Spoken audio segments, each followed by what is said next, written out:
year 4 have survived. Ryan Longwell, still one of the best kickers in the league at the age of 36 to kick off. And back deep for the Saints will be Courtney Roby, as the 2010 season will commence a rematch of last year's NFC Championship game thriller, which went to overtime and was won by the Saints. And off we go at the goal line. Courtney Roby, straight up the middle, gets taken down at the 22-yard line. And let's take a look at the New Orleans offense. Drew Brees, Purdue Boilermaker. Reggie Bush, USC. Heath Evans, Auburn. Marcus Colston, Hofstra University. Devery Henderson, LSU. Jeremy Shockey, University of Miami. Jamon Bushrod, Towson University. Carl Nix, North Salinas High. Jonathan Goodwin, Lower Richland High, Diamond. Jari Evans, Frankfurt Pioneers. John Stinchcomb, University of Georgia. You look at that line, that guard tandem about as good as it gets, Nix and Jari Evans. And they come up in the shotgun. Brees taking the opening snap of the season, going deep over the middle and finds a seam and hits Marcus Colston over the middle. Hussein Abdullah makes the tackle, and they begin the campaign with a 27-yard reception. Well, right off the bat, E.J. Henderson right here in the middle of your screen is going to try and drop underneath in this cover 2 look, but Drew Brees simply too good as Henderson falls down. And of course, the key anytime you're playing the Vikings, get Jared Allen blocked. There's the chip from David Thomas. We're off and running. Colston was the leading receiver for the Saints last year. He caught 70. Brees rolling to his left, open again, and that's another first down. 2 plays, 2 first down. Lance Moore tackled by E.J. Henderson. That's a gain of 11. For Drew Brees, 5 years in San Diego and now here. He was a free agent. A lot of people thought he was going to sign with Miami, but he didn't. He comes here and he's had 4 spectacular years, and there are his numbers in the Super Bowl. Super Bowl MVP, off to Disneyland and Disney World he went, and he is certain that this team can do it again this year. From the 37-yard line, they've got Bush lined up wide to the left, looking that way, and Bush is guarded well by Lito Shepherd, the former Eagle, breaking it up 2nd down. Let's take a look at the Vikings defense, a good one. Ray Edwards, Cincinnati Woodward. Pat Williams, Wiseman High School. Kevin Williams, Oklahoma State. Jared Allen, Culinary Academy. Chad Greenway, University of Iowa. E.J. Henderson, Maryland. Ben Lieber, Kansas State. Antoine Winfield, The Ohio State University. Madieu Williams, Maryland. Hussein Abdullah, Washington State. Asher Allen, Tucker High School. Jared Allen's wife is actually going to a culinary academy. Here's Bush to the short side of the field. And he'll come up just a couple of yards shy of the first down. He's pushed out by the safety Williams and the corner Allen.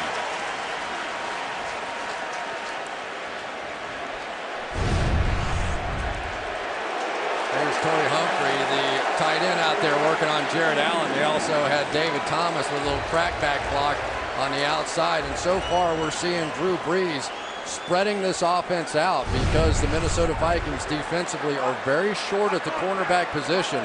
So they're going to make sure the guys they have out there, some of them safeties, can cover their receivers.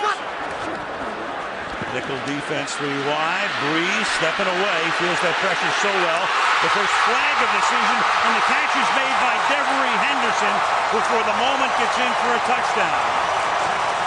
Terry McCauley is the referee, and he flagged at the onset of the play.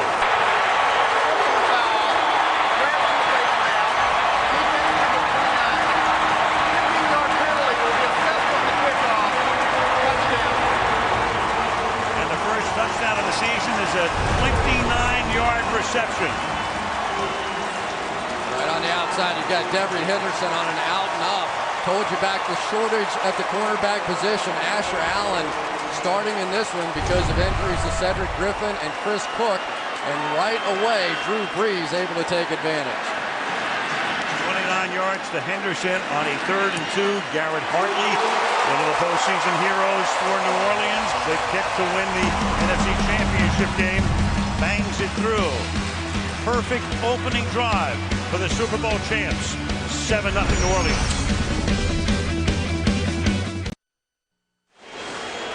This NFL kickoff special being brought to you by Southwest Airlines. Find our fares online only at southwest.com. By Toyota and the Tiny Football League. Add your Pee Wee team today. By the new Coors Light Silver Bullet aluminum pint. And by Verizon, the official wireless service provider of the NFL. Championship parade. Drew Brees telling us the other day it was like an out-of-body experience over that week following their victory. Thomas Morstead, because of the penalty, kicks from the 45-yard line because of the personal foul on Shepard, so that's an easy touchback. And here comes the Viking offense. Brett Favre, University of Southern Mississippi. Adrian Peterson, Oklahoma. Naufal Tahi, Brigham Young. Bernard Varian, Fresno State. Chris Galvin, Florida. Sati Shako, Morgan State Bears. Brian McKinney, the U. Steve Hutchinson, Michigan. John Sullivan, Notre Dame. Anthony Herrera, the real UT. Phil Loho, Oklahoma. And their first play is a running play after they stack two receivers to the left, and it's Adrian Peterson. He's tackled by Roman Harper. Of course, the Brett Favre story told over and over and over the last 4 or 5 years, because it's been that long since he talked about retiring. And a lot of people obviously got very tired of it, but it created great drama again. And he comes back after 3 of his teammates go down on a private plane and bring him back in the middle of August. And here he is, but as we said at the top, minus Sidney Rice, and he was a key factor last year, led the team in receptions. 2nd down and 7 with the crowd at full throat, and they give the ball off to Peterson with some tough running through the middle. It's a gain of 5. The middle linebacker Jonathan Vilma, 51, makes the stop. 3rd and short. One of the things when you watch Brett Favre, he's like a magician handling the ball. Watch him pump out to the left, fake the draw. Here it comes. He's going to do that. Then they have other passing combinations off of it. Just trying to get the defense to take false steps here and there. That's the way their offense is set up. Double tight end set with a fullback in. And this is Peterson, and the Saints are equal to that task as Scott Shanley, number 58, makes the tackle. Will Smith takes a look at the crowd and says, how about that, folks? And it's 3 and out for the Vikings. Absolutely beautiful by Shanley. He's going to take on the fullback, the Fahu Tahi, and still make the tackle. Steps up in the gap, comes through, and makes the play. Beautifully done. 3 running plays, and they figured to run the ball a lot tonight, but they're already down 7-0, and New Orleans will get the ball back. Bush to return Kluwe's kick. Fair catch pulled for by Reggie at the 27-yard line. Saints take over a little more than 4 minutes into the game. 7-0 Saints.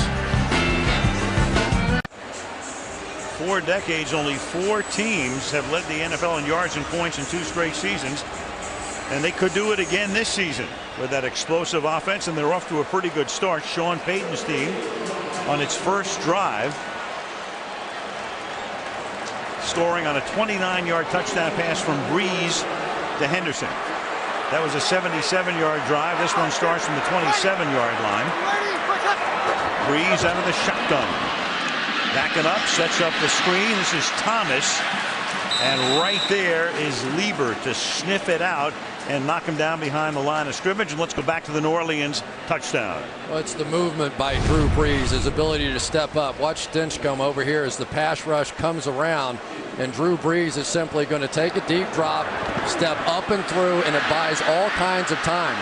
I'm not sure at all that that was intended to be an out and up. Devery Henderson just reacted once Brees started to buy time, found the opening down the field. Beautifully done.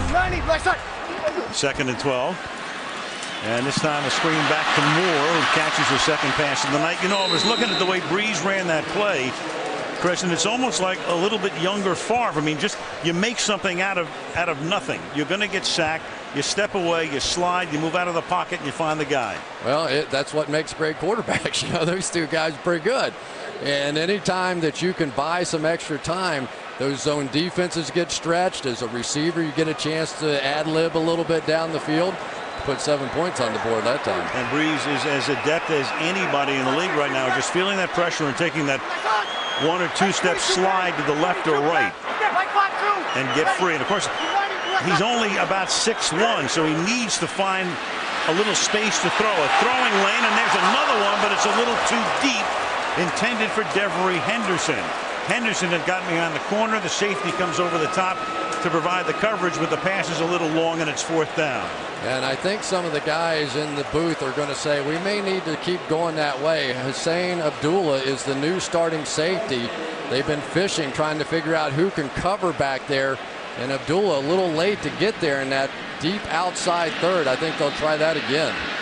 Thomas Morstead. He'll punt. Bernard Berrien back to receive it. It's an angled kick and a short kick. And it will bounce out of bounds, and flags come in at the 32-yard line because Roby runs into Berrien.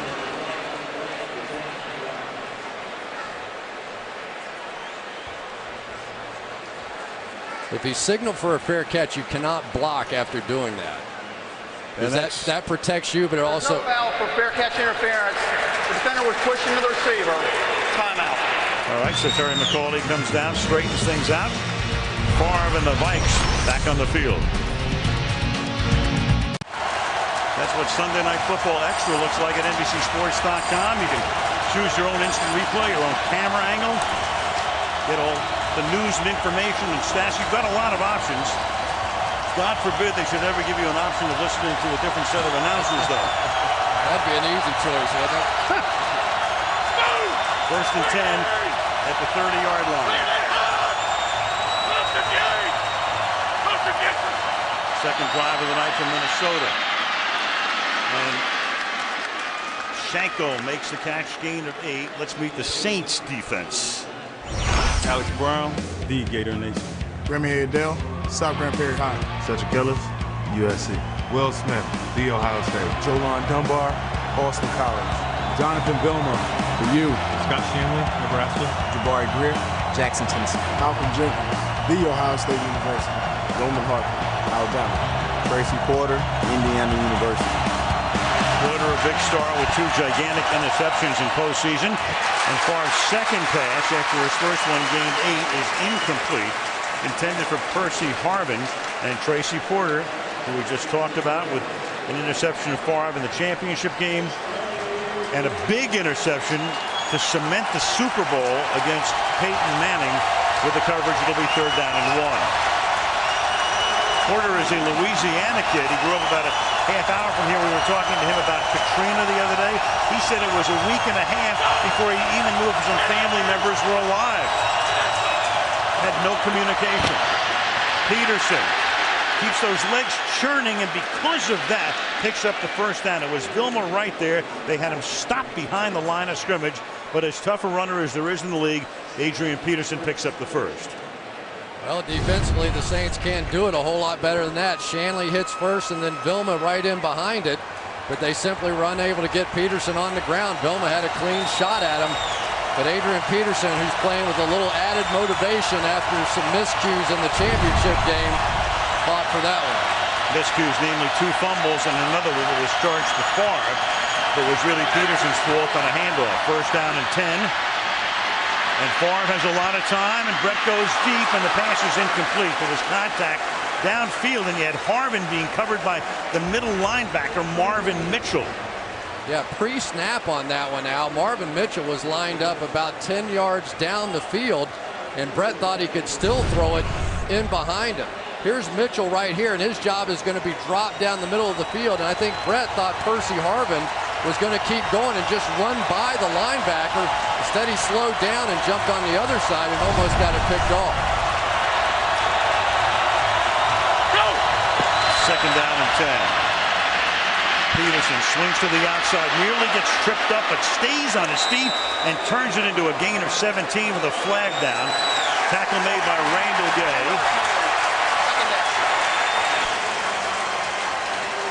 And the penalty will bring it back. Holding.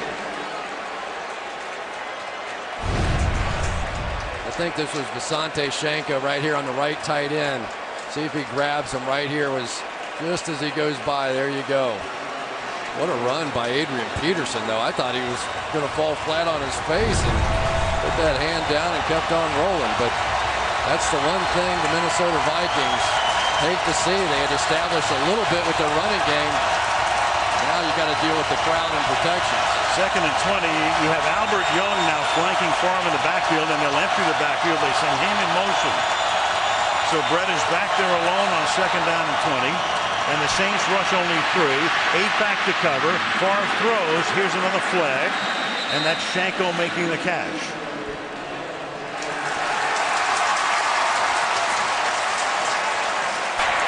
Pass interference. Offense number 81. 10-yard penalty. 2nd down. So that's the Quinella for Shanko. Back-to-back penalties on 81. Yeah, Roman Harper, the safety, helped make that call there as soon as Shanko came down and just pushed off of him. And straight down the field, there's Jolon Dunbar, and really no reason to do it. It was just a zone. One of the few times defensive players get calls. 2nd and 30. For years they had Chester Taylor in and on 3rd down and 2nd and long, but Taylor's gone. He signed with Chicago. They have Peterson now. He'll take an inside handoff and pick up about half the necessary yardage as he gets the ball to the 35-yard line. So they had 2nd and 30. That's a 14-yard gain. It'll be 3rd down and 16. Greg Williams is the defensive coordinator of the New Orleans Saints, the self-proclaimed Dr. Heat. And he, of course, runs a very high-risk, very high-reward defense. He is not going to back out. Some question about cheap shots in the championship game. He said, we're not changing anything. 3rd and 16. Interesting set there out of the shotgun. Pass underneath. Here's Young. And Young will pick up all but about 3 yards needed for a first down. So after a 2nd and 30, at least they get it to 4th and 2 and put their punting group in a position to try to pin New Orleans deep. Well, look at this formation here. You're going to have 2 personal protectors for Brett Favre. They are not going to let the 40-year-old quarterback get hit the way that he did the last time these 2 teams played. Nothing wrong with that. They picked up about 20 yards or so. Now they'll punt it. Should at least be able to flip the field position. Chris Kluwe. Reggie Bush is back at his 10-yard line. And Bush will let it go, and it takes a good Minnesota bounce, and it will be down inside the 5-yard line. Saints start deep in their own territory, 7-0. Through the years, Brett Favre has been pretty demonstrative, and he was last year in that Carolina game, especially that Sunday night game. And here he was moments ago coming off the field, Chris. Yeah, and I think they were discussing what Percy Harvin did. You see Brett say that little shake, instead of just running by the linebacker Mitchell, he broke it down in front of him. He said, that play's there, come back to it. After the Kluwe punt, the Saints will start from their own 4-yard line. Allen gets taken out of the play, and the tackle is made as Bush makes the catch. And coming up to make the tackle is Antoine Winfield, who missed 6 games last year with injuries and coming back from a knee problem. Pretty good job out here by Bushrod on the outside working against Jared Allen. They have 1,000 different ways they can help him against Jared Allen, but the best of all is when you can trust your left tackle to go against one of the best defensive ends in the game with no help at all, especially when you're throwing out of your own end zone. 2nd down and 9. Pierre Thomas is the back, and then Drees drops the ball, but Drew is able to pick it up and then float one into the arms of Robert Meacham. So near disaster down at the goal line, but Drees able to pick it up and then find Meacham, who had a breakout year last season. They even had a blitz here by Ben Lieber, and he was running right towards Breeze, but here's Breeze escapability again. And once again, we're seeing the safety, Hussein Abdullah, not able to get over the top. There's Lieber. I thought he was dead to rights, and then Lieber just kind of got tripped up. And for the 2nd time in this game, the athleticism of Breeze wins the day. Bush is wide to the right. They go with 4 wides here. Offense number 9. 5-yard penalty.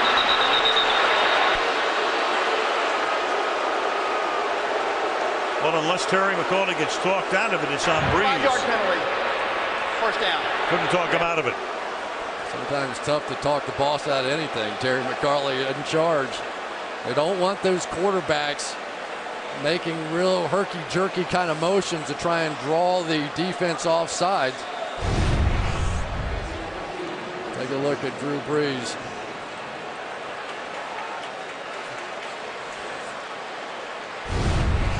Wow, I think the first one was what did it, but right. He had to think about it for a minute, didn't he? Marginal. Yeah. 1st and 15. And he guns this one to Devery Henderson, and then the ball comes loose, but they're going to rule it incomplete. Never had possession. Devery Henderson down the left side for what would have been another big gainer. Well, nice job by Lito Shepherd on that one. Perfectly thrown ball by Drew Brees.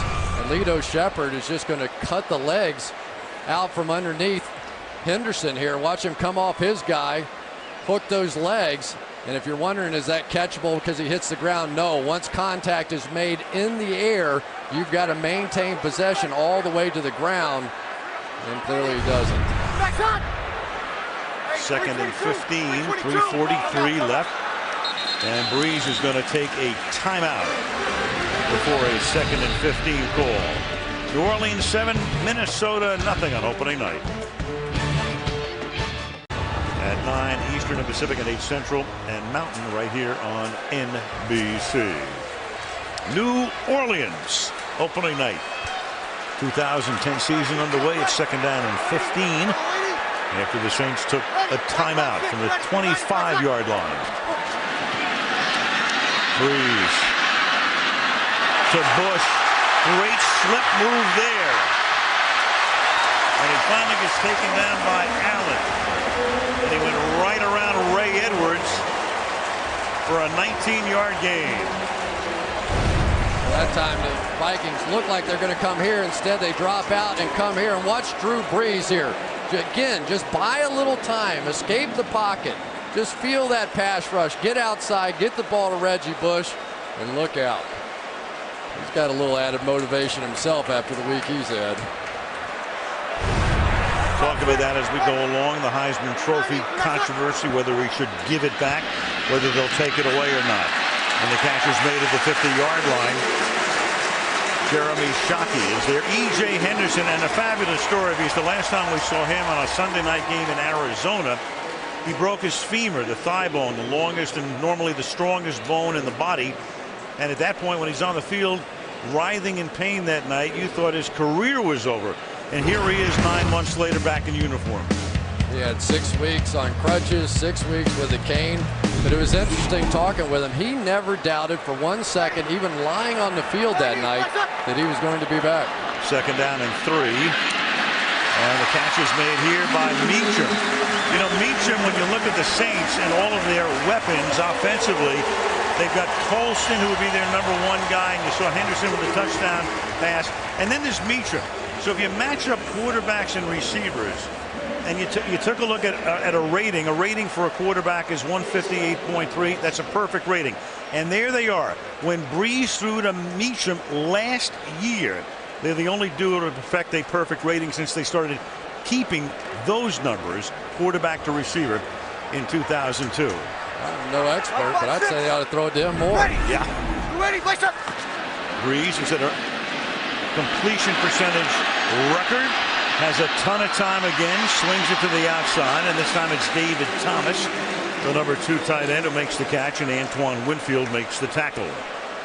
That's the old Saints play that they love, the bootleg, and typically on bootlegs, everything breaks to the outside. Watch Meacham out here on the outside. He's going to go like he's going to go to the corner like a typical bootleg, then break back inside. I've seen the Saints score a lot of touchdowns. That time, both safeties stayed with it, didn't give up the big play. Breeze just had to drop it off. With a minute left in the quarter, the Saints have already rung up 136 yards of total offense. Breeze, and this time under pressure. So they empty out the backfield, and the Vikings take advantage of it. Coming in was Chad Greenway, maybe the most underrated or underappreciated guy on this defense for the sack. Yeah. Greenway basically occupied the blockers here and freed up Jamie Mitchell to get the sack. That's one of the dangers. Anytime that you go that empty backfield, as a quarterback, you have to know you're not going to be able to block it. They brought a linebacker and safety. It's up to Breeze to get it out. Probably give each a half on that play. Pass caught over the middle. Bush gets free again. And taken down at the 41-yard line by Shepard on what figures to be the final play of a very productive first quarter for the Saints. 138 yards of total offense. We've played 1. It is New Orleans 7, Minnesota nothing. And NBC's NFL 2010 kickoff special resumes after these messages.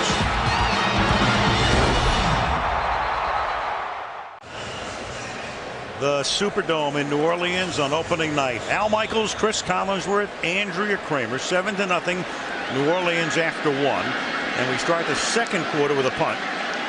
Thomas Morstead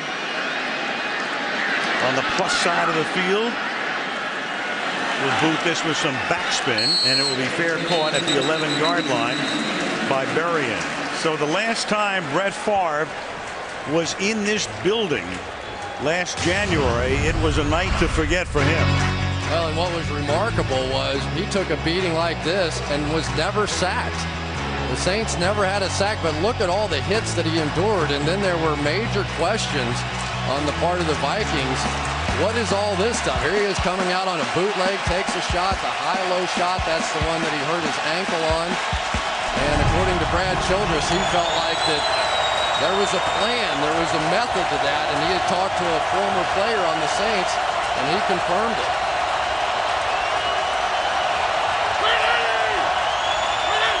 From the 11-yard line on first down. 8 of 1. Adrian Peterson, and as if you couldn't tell from those hits, those series of hits, take a look at these pictures. Thigh and ankle 3 days after the game.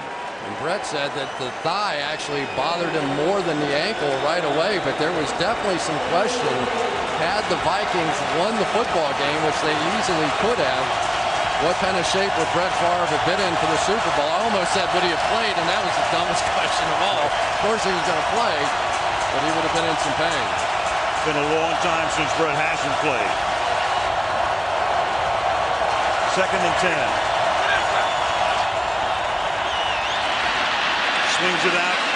Peterson seeking that first down, and he will get it up at the 22-yard line. Jabari Greer making the tackle along with Roman Harper. Yeah, and for Adrian Peterson, here's a guy that caught 43 balls a season ago, which was more than his first 2 seasons combined, and they clearly are trying to help get him to that third down receiver role. Right now it's for Albert Young, Toby Gerhard, but how on third down do you take this guy off the field, one of the great players in the game?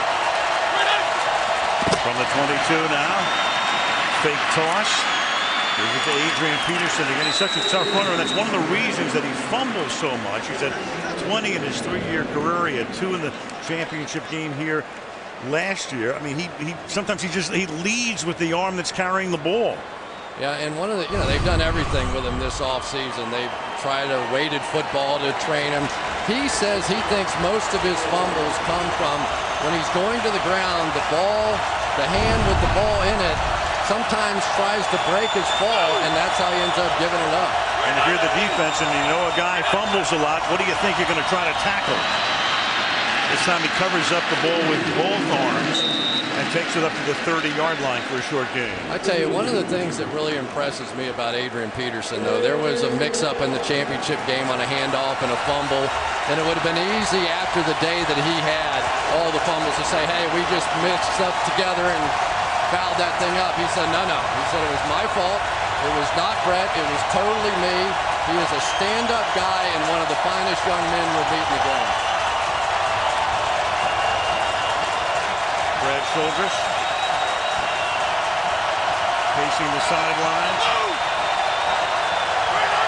They go to their heavy set here with Peterson in the backfield, and Favre's going to throw, and he swings it out, and that's a first down to Jeff Dugan, who can play fullback or tight end, H-back. First down. Peterson can gain some inspiration, though. You look at Eric Dickerson, people forget he averaged more than 12 fumbles a season the first 4 years. Then he knocked that off, as did Thurman Thomas. He had fumbleitis. And, of course, Tiki Barber, the most renowned of all, 44 fumbles over the first 7 years, and then only 3 per year over the last 3. So it is rectifiable, as if you didn't know. Albert Young is now in the game. He's the tailback. Young, second-year player from Iowa, and they're going to give it to him. And he takes it up to the 39-yard line. Great way to start a season. It's going to be a phenomenal opening weekend. Among the games, of course, is Dallas and Washington, and we're going to go there on Sunday night as Mike Shanahan and Donovan McNabb begin a new era. Yeah, and some questions about the health of the offensive line of the Dallas Cowboys. So the matchup should be tremendous. It's going to be a lot of fun to see Donovan in a Redskins uniform. And no better way to open up this year. And the only other better way would be a rematch of the Super Bowl. But since Indianapolis doesn't play New Orleans, that was never an option. Favre throws. And that is Albert Young, and knifing through is the cornerback Jabari Greer to blow up that play. 3rd and 12. I'll tell you, the one thing that you do see out of these corners, here's Brett, fake the smoke screen, fake the draw, throw the screen. But these two corners, I tell you, they're pretty special. They don't get a lot of attention, but Jabari Greer and Tracy Porter, we know about the plays that Porter made. But a lot of people here think Jabari Greer is the better cover guy. 3rd and 11. Ticking down to 10 minutes left in the half. And Brett will throw it underneath. Young again. Flag is thrown, and Young is down at the 43-yard line. And you can have a face mask, I think. The line judge coming in. Initial signal over to Terry McCauley. Looked like a face mask. Yeah. Call. Here's McCauley. There are 2 fouls on play. Personal foul, grasping the face mask, offense number 71. Personal foul, grasping the face mask, defense number 50. The penalty's offset. 3rd down. Well, that's a break there for Minnesota, because otherwise they would have been short of the first down had there been no penalties on the play, and they'll get to at least run one more.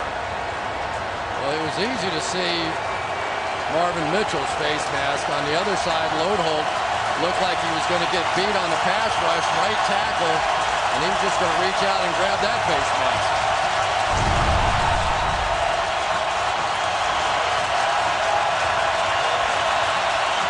Third and 11 again.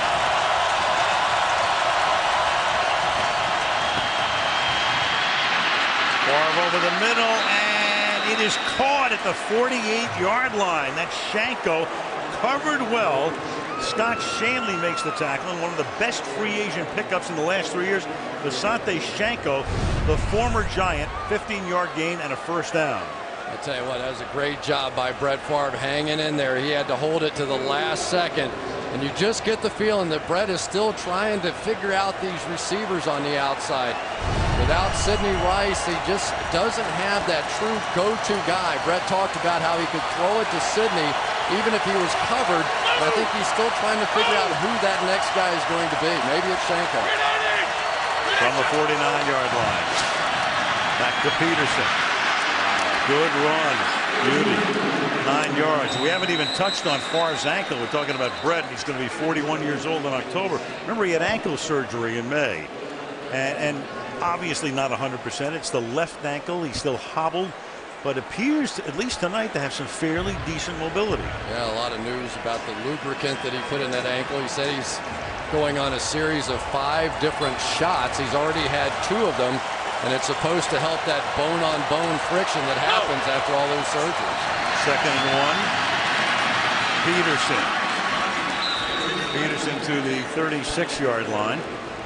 You know, with Peterson, if I'm Adrian, as we take a look at him again, you know, I think maybe in a way I'm motivated by the fact for a couple of years everybody said, oh, he's the best back in the league. Now most people are saying Chris Johnson is the best back in the league. Yeah, a lot of things motivate him. And what's interesting, we talked about Brett and his ankle. he can still get out there on those stretch plays. There are a lot of quarterbacks in their early 30s that can't make that handoff anymore, and that really helps Adrian Peterson. Fake toss. Back to Peterson. Again, very tough running, that time behind the right guard, Anthony Herrera. And that's a gain of 9 as we tick down past the halfway mark of the quarter. I tell you, it's really a tough thing. Brett fakes this smoke screen to the wide receiver and then runs the draw. It just freezes the linebackers for a second. And after a muddle huddle, they come up quickly to try to catch the Saints off balance. And it's a short gain here for Peterson. So Adrian Peterson already in this game tonight has carried the ball a dozen times. He has 12 carries for 56 yards. And this is the question for this New Orleans Saints defense. Can they hold up against the run? They certainly have had issues when people have taken it right at them. And I think so far tonight they're working that right side of Alex Brown and Jimmy Wilkerson, two new defensive ends, really playing in new positions as well. Brown, former Chicago Bear, came over. This time it is Young as Peterson gets a breather. No gain. Jolon Dunbar making the stop, and the Viking defense enjoying this mini vacation. Drew Brees has been on the bench because Minnesota has now had the ball almost 9 minutes. Well, I tell you what, Cedric Ellis just completely blew up Anthony Herrera on that play. Goodness gracious. They've been worried about his knee. I think they can worry no more. 2nd and 10. They stack 2 receivers to the left. There's a flag. Albert Young carrying the ball. Terry McCauley.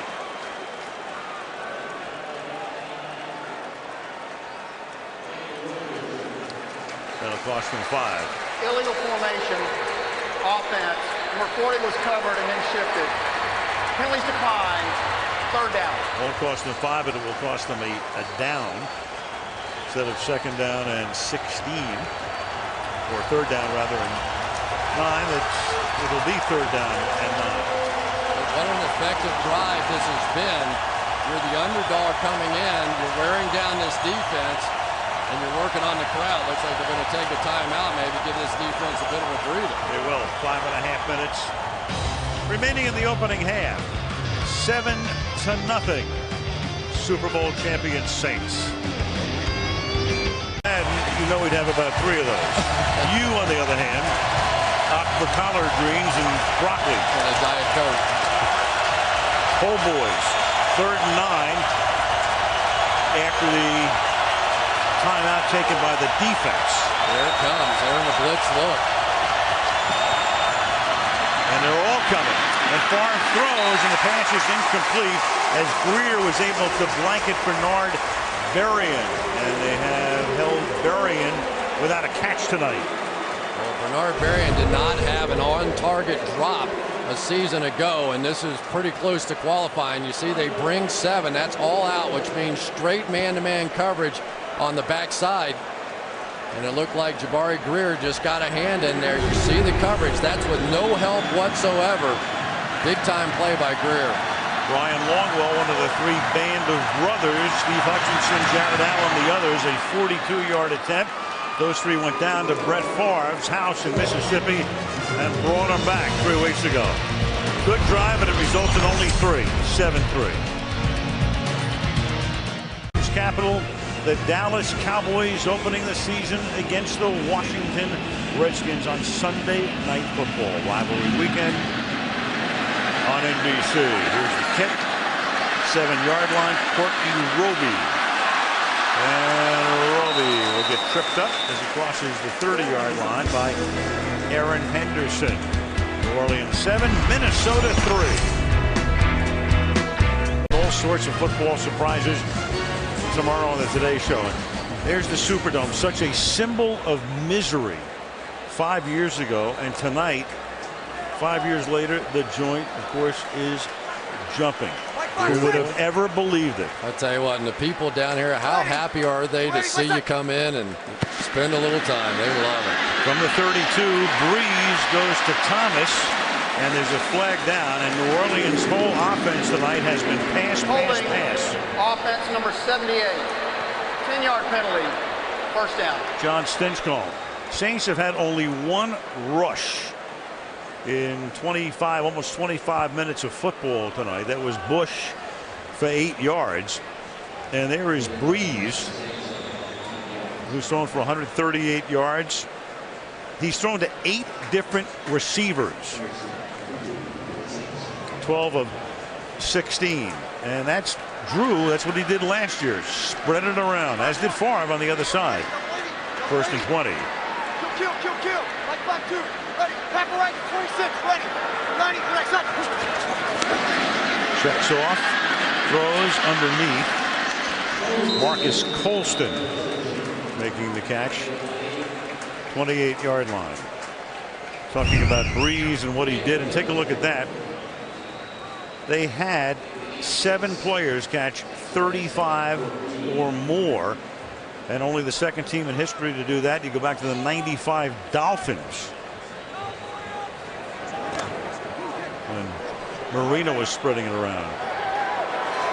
Irving Fryer, Terry Kirby, Keith Byers, some of those guys on that Dolphin team. Second down and 14 from the 28-yard line, and Breeze throwing into traffic this time, and the pass incomplete. Tried to get it to the tight end David Thomas. It'll be 3rd and 14. Ben Lieber in on the coverage. Well, you got a good matchup on the outside. Jermon Bushrod working against Jared Allen, and there's one of the ways that time Reggie Bush fanned on the chip as he came around. But so far, I don't think we've really mentioned Jared Allen's name, and he's been getting some help, but not like we've seen. We've seen tight ends over there. We've seen wingbacks. We've seen pulling guards trying to get him. Bushrod looks a little more confident with him this year than he did a season ago. Allen, normally a very disruptive force. He's averaged almost a sack per game over the last 3 years. One of those with Kansas City. Offense number 74. 5-yard penalty. 3rd down. So naturally, the minute you highlight him and you try to get into the Pro Bowl. Thank you. We're not going to get him to the Pro Bowl, but he's hanging in there pretty good, at least so far on this one. But this is, this is a bit of a dangerous time here for the Saints. They come out and they score the first touchdown, and the Vikings weather the storm, and now their offense has been struggling, and you can feel the momentum shifting a bit here, and the Saints defense has to be getting tired at this point. On 3rd and 19. Breeze feeling it, buying time, has to settle underneath, and is lucky that one wasn't intercepted. There's a flag down. Offense number 73. Penalties decline. 4th down. That's Jari Evans, but you almost had a near pick by Asher Allen. I don't know exactly what Drew Brees saw here, but watch Asher Allen, number 21. Ball's going to be right in his lap, and somehow that goes on the ground. That allows the punter to come out. I tell you, that's the Vikings missed a lot of opportunities in that championship game too. Everybody talks about the Vikings turnovers, but they had a shot for 2 or 3 themselves that they missed. Thomas Morstead's punt, high and very deep. This is a real beauty. Juggled and then recovered. Berrien had to back up, juggled it, and it's back to the 18-yard line. Courtney Roby making the tackle. That is a 59-yard boot by Morstead.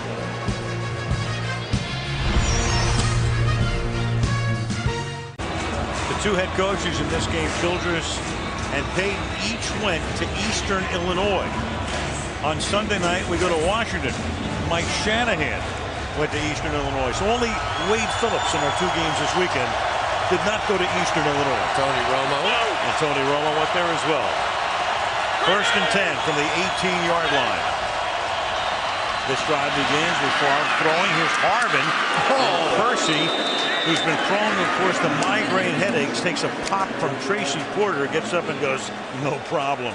11-yard gain, 1st down. Malcolm Jenkins, who's filling in for Darren Sharper, is going to come out of nowhere here to lay this one on Percy Harvin. Good golly.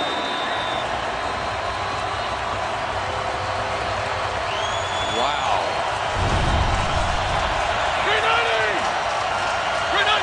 12-yard gain, ball at the 30-yard line. And the last thing, as Peterson carries for one, that the Saint defense needed was that 3 and out by the offense, because they were on the field for about 9 minutes on Minnesota's last drive, and now the Vikings with the ball back again, under 3 minutes to play in the half. I'll tell you, Cedric Ellis is having a big game in the middle. That time the Saints coming out in a 34 look with him right on the nose. And of course, John Sullivan, the center for the Minnesota Vikings, has missed much of training camp with a bad calf, and right now Cedric Ellis is going to work on it. Go!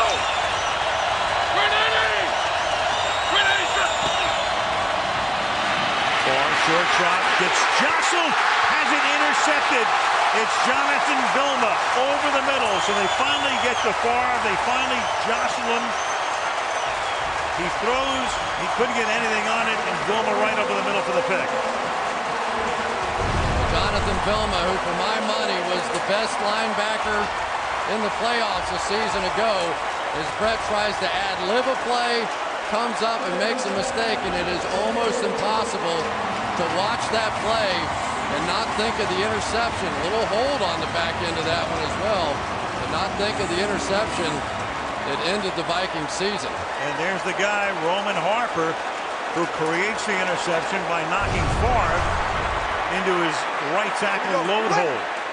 So now with 2.5 to go, a short field for the Saints from the 29-yard line. Pierre Thomas will swing to the outside and get around the corner, but not for long. Knocked down just about at the line of scrimmage. And think about the transition, the dropped interception on the other end by the Vikings that would have given them the ball in the 30.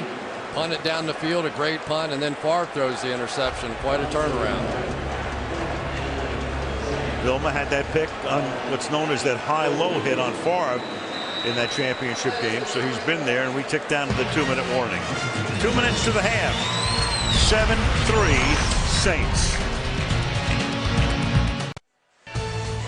Toyota halftime show is coming up. A fresh start for Donovan McNabb, and Bob Costas will have that story, and we will see McNabb on Sunday night.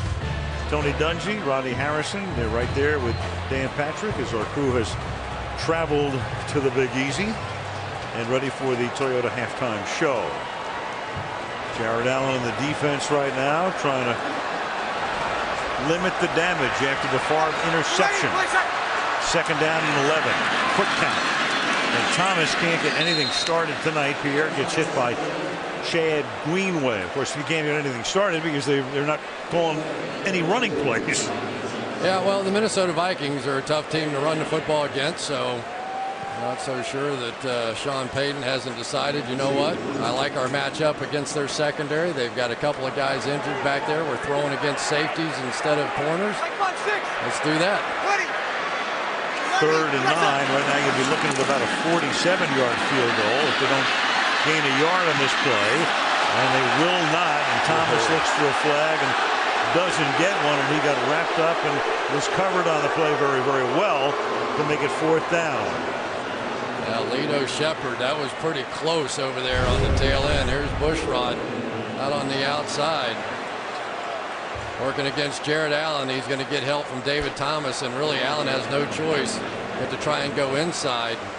But that was very nearly pass interference, which would have been a 1st down. Garrett Hartley, 3 field goals of 40 or more yards in the Super Bowl. This for 46. Of course, he won the overtime game to send the team to the Super Bowl, and this time Hartley's kick is no good. Probably needs more pressure. It's the regular season. And that's going to give Favre the ball up at the 36-yard line. We talked about how Brett likes to fake these little smoke screens or quick screens out to the wide receiver and then hand the ball off. Sometimes then he'll fake the run and throw it again. But occasionally that will actually get you in trouble because you turn your back to the defense. And on the interception, that was exactly what happened. He turned his back, faked that smoke screen, and lost track of Roman Harper, who came off the edge. From the 36 now, a minute and 19. Minnesota with all of its timeouts. Catch is made over the middle by Adrian Peterson. Brett checking down. Gain on the play of 6 yards, 2nd and 4. No huddle.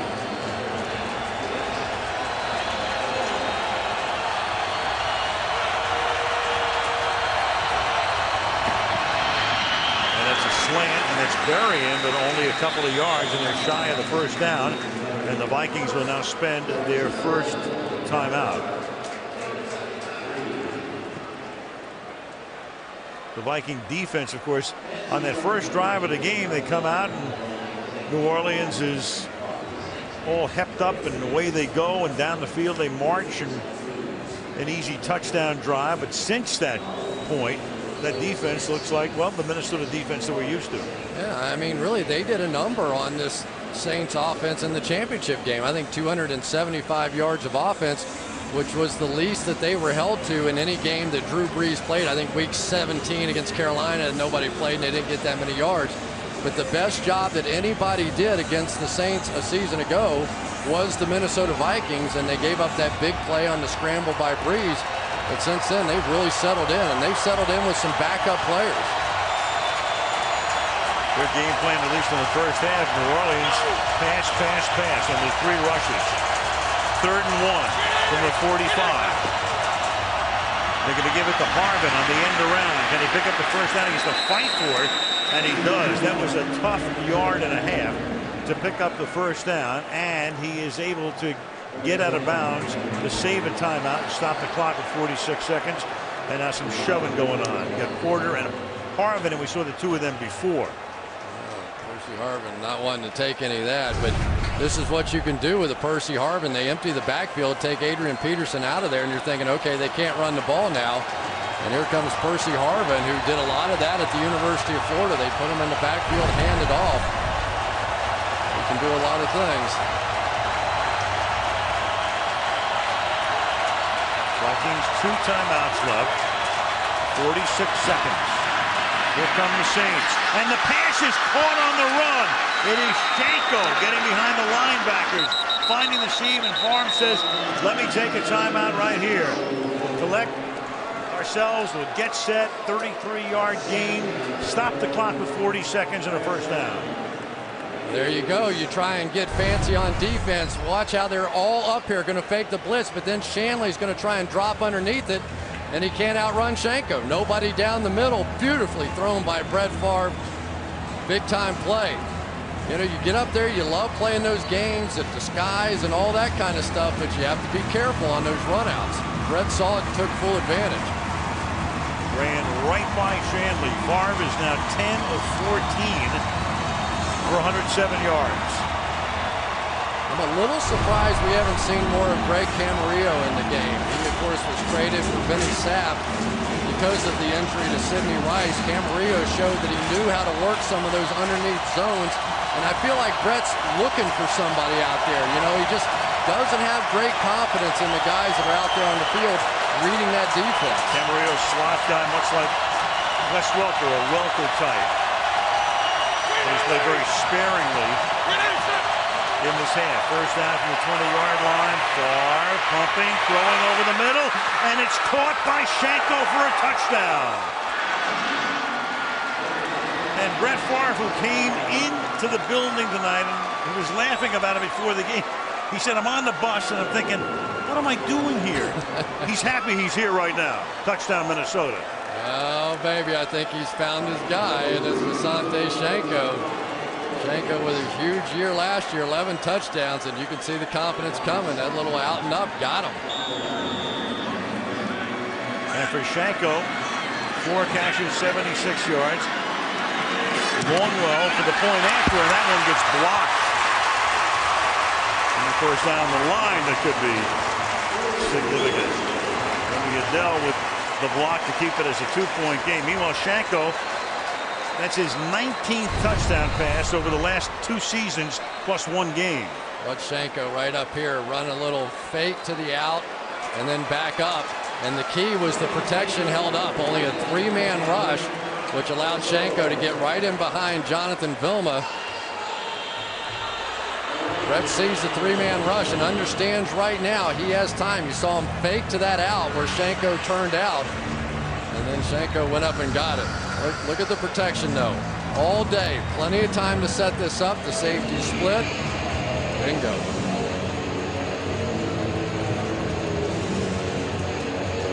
When Shanker was playing with the Giants, he was not a pass catching.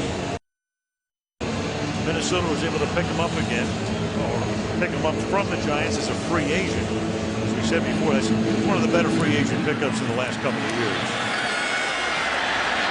5-yard line, Courtney Roby takes it back to the 25 with 27 seconds and only one timeout left for New Orleans. And let's go back to the block on the kick. Well, you can't line up on the center anymore. You see them split outside. Couldn't see if it was Jenkins that came through, or maybe Remy Adele, who just broke through. It's a new rule this year. You got to be outside the shoulder pads, and yep, looks like Remy Adele, right, who they say is the most improved defensive player they have on the team this year. He has made huge strides at that nose tackle position.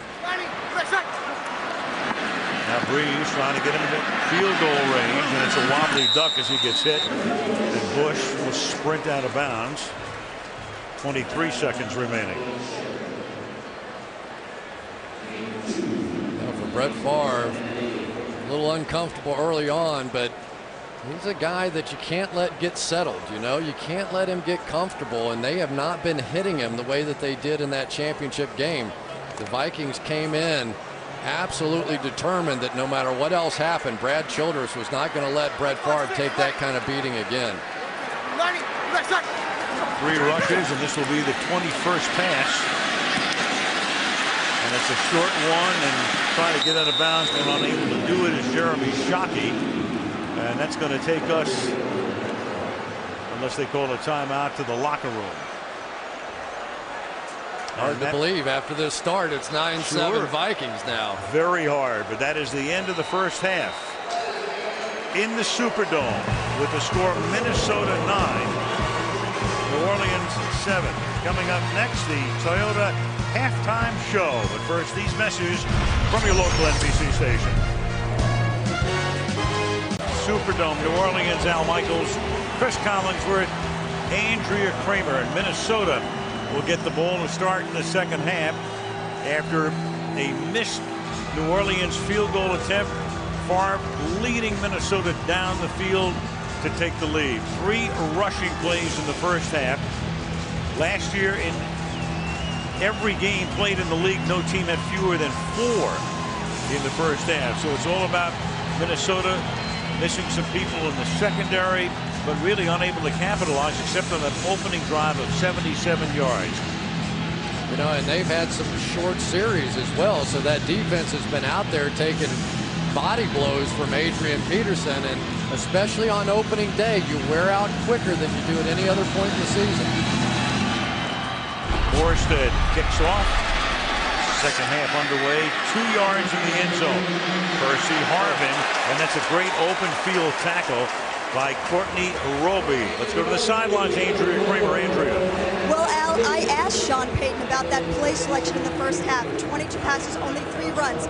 He said we wanted to spread ourselves out and make them play coverage. He said it'll be the same formula in the second half, although it doesn't preclude them from running. As for the Vikings, very animated going at halftime. After weathering the storm of the Saints' opening drive, Brad Childress told me we just had to recalibrate, settle down, and play our base defense. And that is what they did, because they played brilliant defense after that opening drive, which consumed only a couple of minutes and 77 yards, 5 plays for the Saints. Peterson slanting to the outside and finding the first down marker and getting past it.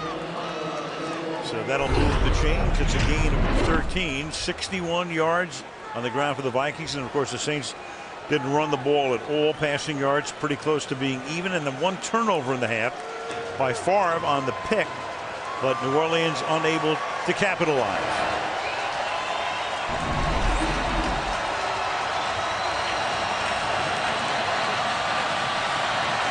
First down from the 32.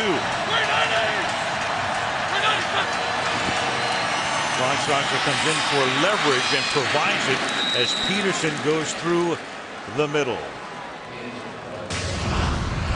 Well, one of the keys we knew coming in, could Brett Favre get protection? And this offensive line's done a nice job. 3-man protection there. He understands he has time to step around and look. Again, a 3-man protection. Now they finally come with a blitz, and he burns them. So anytime you have a quarterback that understands the difference when he has time and when he doesn't, it makes it tough on the D. Peterson takes this to the 40-yard line. Just one hit and one knockdown tonight of Favre. A little different than what it was in that championship game, wasn't it? And some of those were borderline. I mean, things like going out on the bootleg and taking shots, you know, from the guy. Some of them drew flags, and I just don't think the New Orleans Saints cared. Pete Morelli, the referee, according to Brett, apologized to him after that high-low hit. Didn't draw a flag. 3rd and 3.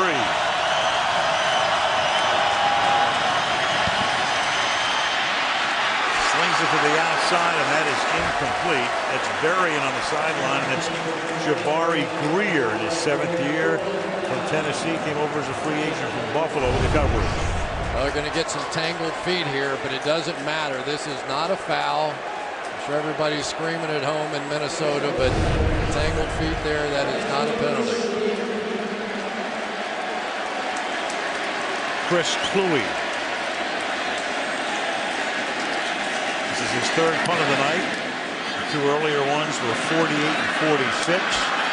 This one is fielded by Bush, who runs parallel to the 20-yard line and brings it back out to the 25-yard line. 9-7 Minnesota. Ball at the 26-yard line against this Minnesota defense, that rushing defense, that great front four, allowing only 75 yards rushing a game since 06. 48 straight without allowing 150 rushing yards. This is since Childress took over. Now Leslie Frazier, and there he is, an outstanding defensive coordinator. He's been interviewed a number of times for head coaching jobs, will eventually get one. Remember, he was the successor to Mike Tomlin. Tomlin was the defensive coordinator here in Childress' first year, and you know where that led, to the head coach at Pittsburgh and a Super Bowl 2 years later. Yeah. That's what you get when you try and run the football. We talked about the broken femur on E.J. Henderson. Doesn't look like he's slowing him too much down now. Watch it right here. Oh, nice job there. You saw that was Ray Edwards come slamming inside, picking off the offensive lineman, and then Henderson just cleaning it up.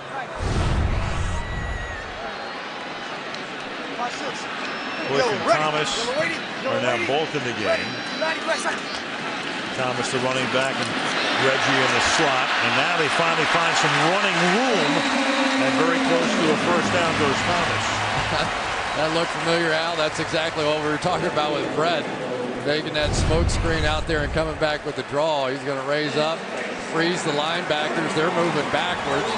Hand it to Pierre Thomas. You can't copyright a playbook. Jared Allen's going to think it's coming. He jumps up in the air. There's no way he gets back in on the play. That was enough for a first down. The ball is at the 36. Bush is the back. They'll give it to him. Reggie with some stutter step moves. Gain of 6. You all know about Reggie Bush if you follow football, because of what happened when he was at USC. It took the NCAA a long time to decide that what he did was illegal enough in terms of what the NCAA is going to allow, so that USC winds up banned from postseason play for 2 years. 30 scholarships over 3 years they will lose. They're on probation for 4 years. It led to Mike Garrett leaving as the athletic director after a long tenure, and the ascension of Pat Hayden as the new athletic director. So for Reggie Bush, this is something that's been talked about and will continue to be talked about, and Thomas is through the middle. The question this week is, did the Heisman Committee try to take the Heisman Trophy away from Bush? Andrea with more on that. Well, Al, there's a lot of speculation, but the Heisman Trust started its own investigation after the NCAA issued its report and the 8-member Board of Trustees will determine Bush's fate at their monthly meeting, which is expected to be on Tuesday. Majority rules it'll only take 5 votes to revoke the Heisman. But Al, the ballot's clear. Recipients must be in compliance with the bylaws. Being a student athlete, Reggie wasn't eligible in 2005. The entry is Lance Moore loses his helmet, makes the catch. That is a couple of words with Greenway. And there are a lot of people who think that Bush should just end it by giving the Heisman Trophy back. USC took the replica of the Heisman Trophy and sent it back to the Heisman Committee. Yeah, we talked to him a little bit about it, and obviously he was upset. He was embarrassed about what he did to his university and upset. And he got in trouble. Sometimes past associations can come back to haunt you if you're not willing to break them. That is the truth. 2nd and 1. And now Thomas. So all of a sudden, New Orleans not running the ball at all. And now this drive, they keep moving the chains because of the run. First down. These 2 guards for the Saints are just outstanding. Carl Nix is right there. And on the other side, Jari Evans, who just got a $50 million deal. These 2 guys in there battling against the Williams wall, Pat Williams and Kevin Williams. Now, I know you have to be a football junkie to not watch the football, but if you want to see some good action, watch these 2 guards against those 2 great defensive tackles. Very dramatic right there from the 37. Off the fake. They chase him and get him, and from behind, that's a great tackle by Ray Edwards for the sack. Edwards chasing Breeze and able to reach out and grab him around the ankles and gets the sack. That was kind of a bizarre play. It was like a naked run here. They fake it, but he tucks it away right away, almost like a college kind of play, and Asher Allen was right there in his face, and that one went nowhere. Why you don't have Drew Brees in a position where he could throw it, I'm not real sure. Our buddies of the Elias Sports Bureau can look at that and go, was he running or was he pacing? I thought it was a run all the way. That'll take a sack away from Edwards. That'll be reviewed this week. It'll be a tackle for loss, and you got 4 flags. Defense number 91, unabated to the quarterback. 5-yard penalties, 2nd down. There's Edwards. Well, you're going to see once again, this time Breeze doesn't get called for this. You set that up and you set that up and you set that up. He's probably done it that way 10, 15 times in a row, and then when you need it, you call on it. 2nd and 8. Under 8.5 to go. 3rd quarter. Vikings nearly jump. But Williams will. Pat and Kevin in the middle. And Greenway backs off after faking a blitz. And the pass is caught by Colston. First down to the 21-yard line. Well, just like Peyton Manning, the reason that Drew Brees does this, and all the great quarterbacks do, is when you go this hard count, you end up showing what your coverage is. He saw them backing off there, so now he knows just throw a zone pass. And even though Greenway comes in and fakes it, Brees says, you're not fooling me. I saw what you did. When you thought the snap count was coming, you backed up. He knew exactly where to go. Brees wins that chest match. The ball is at the 21-yard line. And they swing this one out in the flat to Pierre Thomas. And Thomas will take the ball inside the 10-yard line. It'll be first down and goal. Did you hear that time, Al? That kill call? What they do is they call 2 plays in the huddle, and the live one is the first one, and if Brees doesn't like it, he kills it to the second one. Ready. Kill. 5-6, ready. 90, black side. Then they come in with the pick from the outside, and they free Pierre Thomas. Just a brilliant call there. I think that was Heath Evans that came down on the pick play, and they got away with it. This is the 10th play of the drive. And Thomas has enough room to get the ball to the 1-yard line. And on those 10 plays, the Saints have run the ball, 6 of them. How about my man Carl Nix once again? We talked about these great guards inside. Coming down, just driving that whole thing all the way down that time against Pat Williams. Had the angle. He should be able to make that block. Impressive drive so far. Thomas behind Evans, a yard away from taking the lead. And Thomas is able to lunge into the end zone for a Saints touchdown.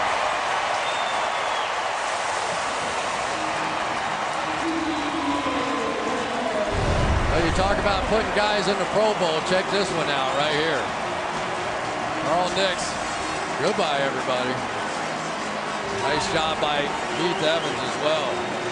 He's just going to drive that block down inside there, and Heath Evans came in and cleaned up Greenway with a great block as well. Nix knows it. He had a lot to do with that one. Stick your hands in the air, big guy. That's an 11-play drive, and they never got to third down. The point after is good with 6:13 remaining in the third quarter. New Orleans 14 and the Vikings 9. It's a beautiful sight. Trombone Shorty and everything around New Orleans, Grandpa Elliott. I mean, this was a city, without exaggeration, that we all know was almost wiped off the map in August of '05. And forget about the football team. That was small potatoes. They, of course, spent the whole season playing in San Antonio and Baton Rouge. Percy Harvin up to the 16-minute. The history of sports, I can't think of a parallel. 5 years later, they celebrate a championship, and they have a 5-point lead in the third quarter. Right here on NBC. Superdome. Their team up by 5. Ball is at the 16-yard line as the Vikings begin this drive. And Peterson can barely get out of the backfield. Jonathan Vilma, who had the interception before, makes the tackle. That Saint defense last postseason. Arizona came in with Warner, 2 takeaways. Of course, the game against the Vikings with Favre, 5 takeaways.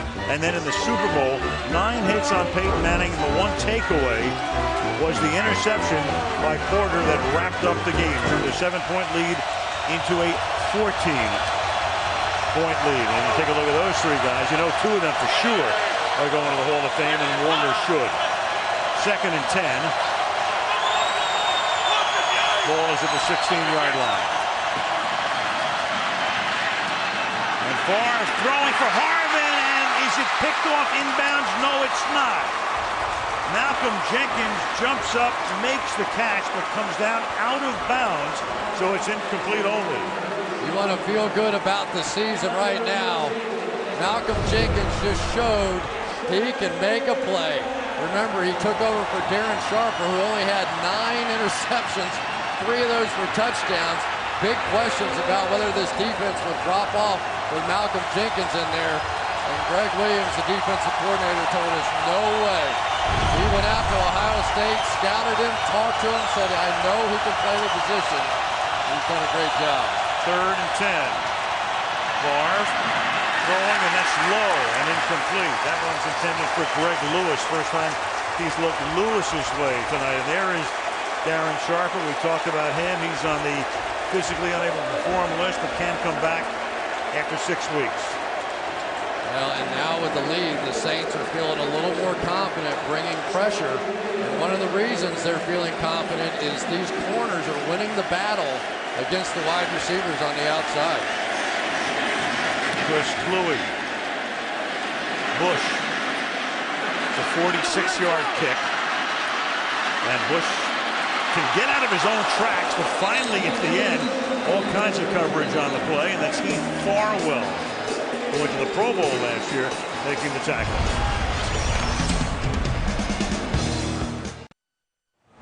Who can forget that sight in the Super Bowl? There is Baylin Breeze, mother Brittany, and she's pregnant. The Breeze's 2nd child will be coming along very shortly, wearing those noise reducers, the headphones, at the Super Bowl, and it made the cover of Sports Illustrated. I mean, it was just a classic picture, and something that Baylin can look at as he grows older, and it will be an iconic picture and a symbol of what they pulled off.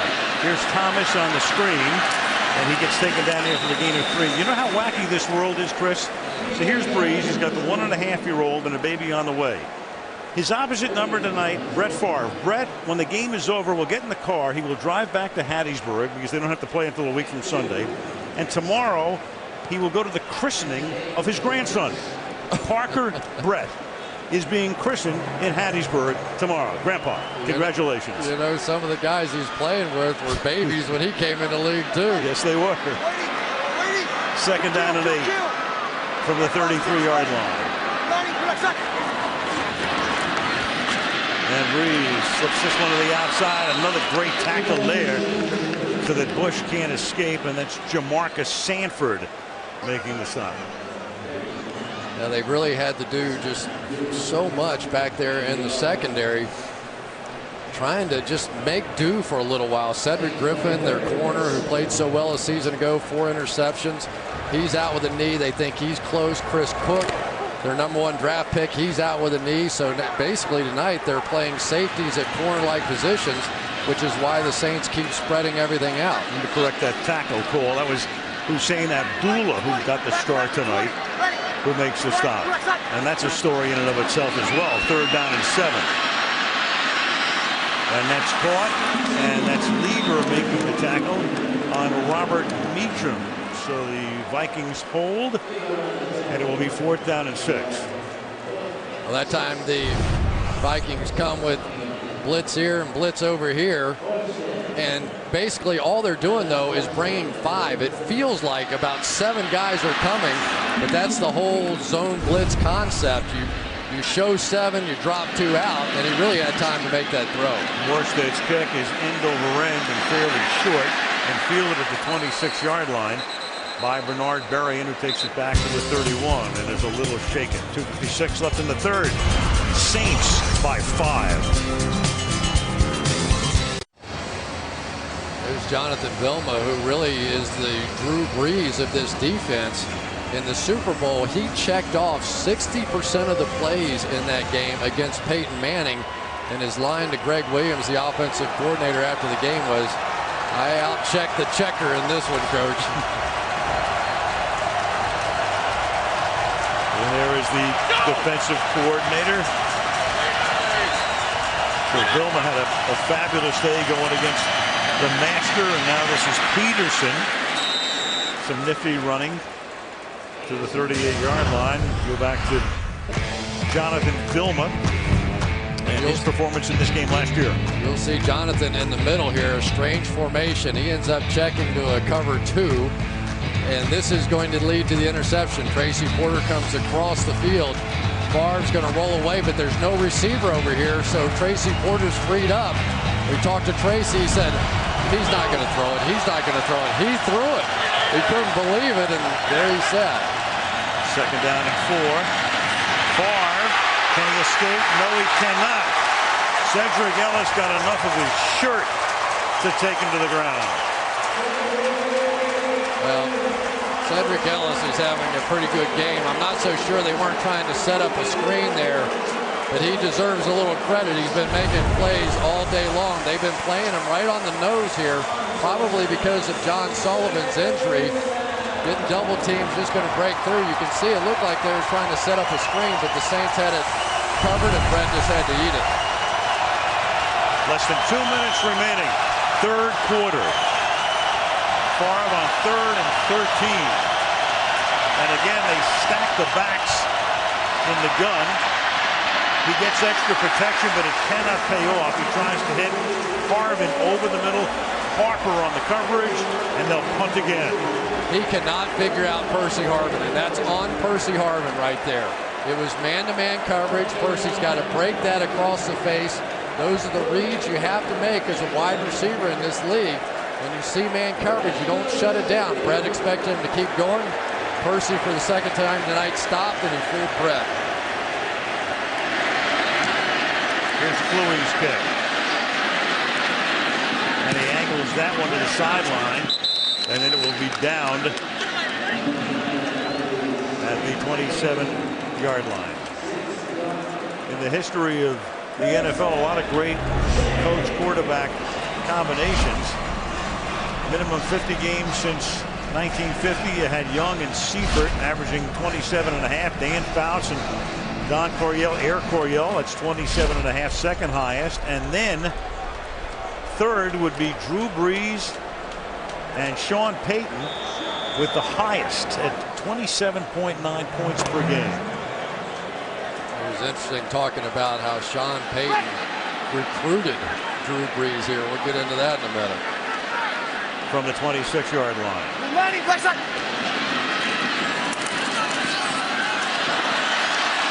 And this is Thomas. And we can start that story, Chris, by talking about the fact you forget Drew Brees was a very good quarterback in San Diego.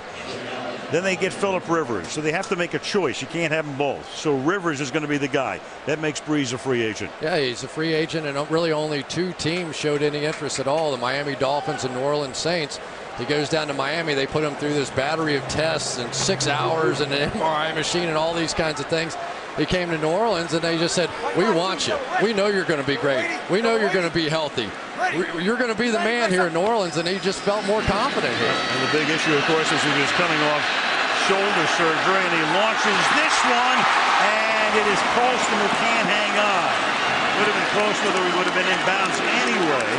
And Brad Childress goes over to Pat Allen and Abdullah on the back and say, good job, 3rd and 9. Well, once again, they're going to test the safeties down the field here.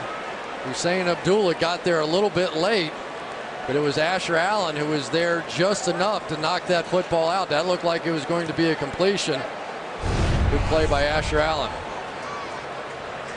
They clearly have sort of targeted Hussein Abdullah, who's not a really fast guy, but he's a guy that they say has such a better feel for the game than a couple of their other safeties, Tyrell Johnson and Jamarcus Sanford, that they just felt like that he was the better fit. And Abdullah, a great story, and it's been chronicled a number of outlets because of his Islamic faith. He observed Ramadan, which ended tonight at sunset, and that meant that during the day he could not even drink water. So he goes through training camp, can't drink water, and tonight the sun went down in New Orleans at 7:13.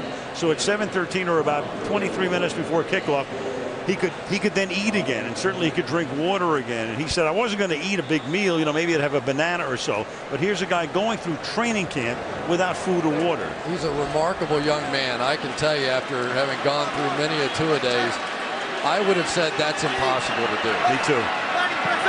And his brother plays in the league too, and he did it. 3rd and 9. And Brees throws, and that's incomplete. Going to the ground is Lance Moore. He's trying to plead his case, and the head linesman comes over and says, no, I've been to the rodeo before. Now, that was really interesting. The umpire typically makes this call from right over the center, but now the umpire is all the way back behind the quarterback, and you could see the confusion as to whether or not they were going to call it a completion or not. The umpire comes sprinting up from all the way in the back, doing his old job, and made the right call. That's the umpire now on the offensive side, except in the last 2 minutes of a half and 5 minutes of the 4th quarter, and when the ball is inside the 5-yard line. Morstead to kick. Very high. Bearcats call for a flag thrown. Berrien collects it at the 26-yard line.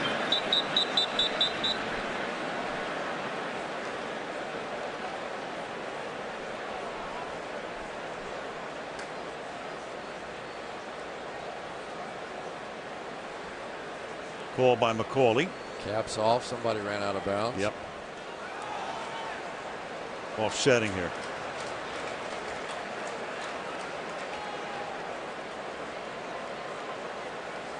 So one each way. There are 2 fouls in the play. Unsportsmanlike conduct, offense. The flyer went out of bounds, did not immediately return. Holding, receiving team number 92. The penalties offset, 4th down. And back we go to kick again. Let's take a look at this umpire package we put together. There you go. That's where the umpire lined up in behind the defense. And now they've moved him over behind the offense. He was 12 yards back. Initially, they started, I think, 15 yards back. They moved him a little closer. But now it's up to the quarterback to look out to either the line judge or the head linesman to figure out when it's legal for him to snap the football. So there's a few change in mechanics for referees and umpires and quarterbacks this year. And of course, it really affects a team like Indianapolis trying to run the no huddle, and it did in the preseason game. Fair catch there by Berrien at the 23-yard line. On Sunday night, we're heading right to D.C. Tony Romo and the Cowboys, Donovan McNabb and the Redskins. It's the beginning of the Mike Shanahan era. Receiving team number 37. 10-yard penalty. First down. Holding call. It's going to cost him 10 more on Eric Frampton. But what a way to wrap up our first week. This game and then Redskins Cowboys. What an intriguing game that is going to be.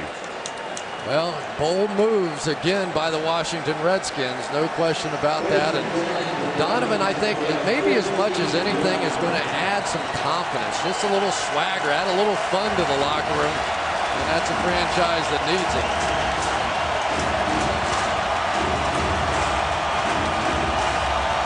So the ball now is back at the 13-yard line after the offsetting fouls, and then the kick and the penalty on the Vikings. Waning moments of the third quarter. And Adrian Peterson will take us to double zeros as he brings it out to the 16-yard line. Tackled there by Roman Harper. So we played 45 minutes on opening night. New Orleans 14. Minnesota 9. And this NBC NFL kickoff special from New Orleans resumes after these messages.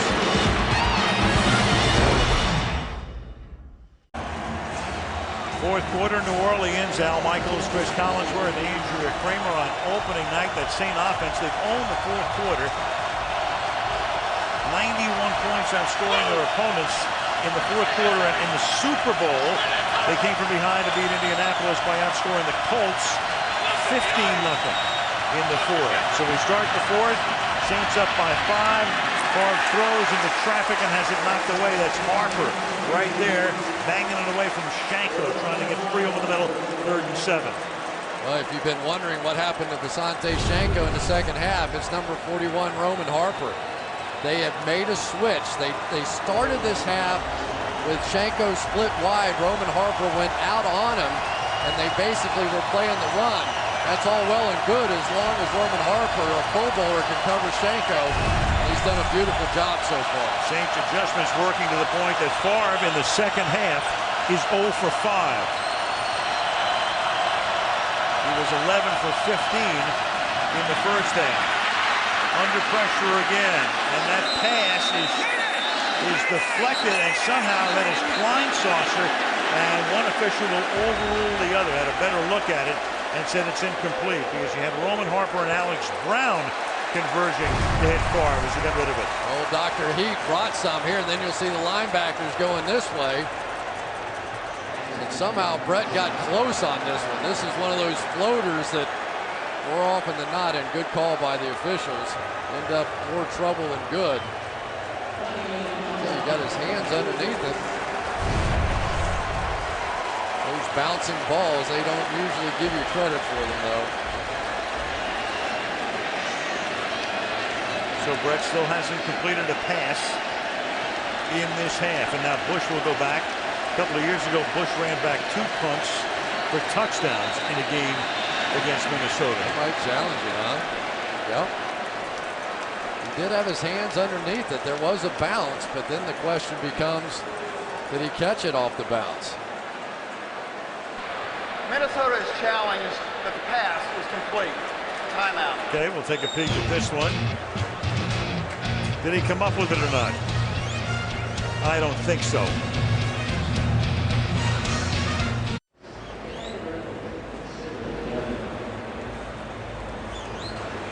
All right, we're back, and this is about as close as it's going to get. I thought it was incomplete because I thought it hit the ground. But what you have here is one official saying it's complete. The other official comes in and he says incomplete.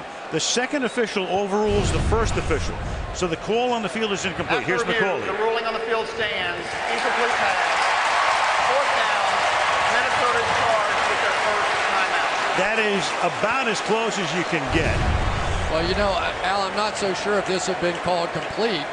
Possibly they leave it. I mean, because really there were not only that one, but then you had to worry about the second bounce when it came up.